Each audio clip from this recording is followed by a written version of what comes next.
আসসালামু আলাইকুম। আমি বিসমিল্লাহ মিশনের প্রাক্তন ছাত্রী তাহসিনা তাবাসসুম। এবারের মাধ্যমিক পরীক্ষায় আমি 7ম র্যাঙ্ক করেছি রাজ্যে। আমার হবি কবিতা আবৃত্তি করা, তো সেই উপলক্ষে একটা ছোট্ট কবিতা, কবি সুকান্ত ভট্টাচার্যের লেখা কবিতা পতাকায় 5 রং। বলো তো দেখি, পতাকায় মোদের কয়টি রং আছে? শিক্ষক এসে শোধালেন হেসে দ্বিতীয় শ্রেণীর কাছে। একসাথে মিলে সব ছেলে বলে চিৎকার করে জোরে, 3টি বর্ণ রয়েছে রাঙানো জাতীয় পতাকা জুড়ে। শ্রেণীর পেছনে বেঞ্চের কোণে শিশু ছিল এক বসে। পতাকার মাঝে 5 রং আছে, বলল সে মৃদু ভাষে। কথা তার শুনে বাকি শিশুগণে হেসে খায় লুটোপুটি।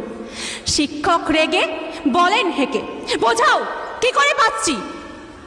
মাথা নিচু করে ভয়ার্ত স্বরে সরল শিশুটি বলে, ওপরে কেরোয়া, মাঝখানে সাদা, সবুজ আছে তার তলে, আর আছে আঁকা গোলাকার চাকা, নীল রং আছে এতে। শিক্ষক বলে, এদিকে ধরলে তবু হচ্ছে 4টে। অবোধ শিশুটি বলল তখন, রং আছে আর এক। লাল লাল ছোপ দাগ দেখা যায় ওই পতাকার মাঝে। বাবাকে যখন আনলে ওরা কফিনের ঢাকা খুলে, জড়ানো ছিল দেহ কাদা তার পতাকার ফুলে।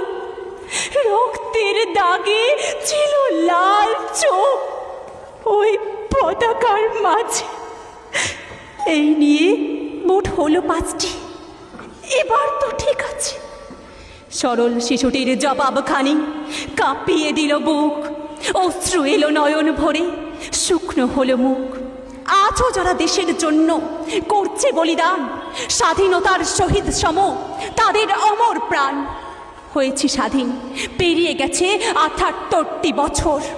দেশ বাঁচাতে যাচ্ছে যে প্রাণ, রাখছে কি তার খবর? ধন্যবাদ।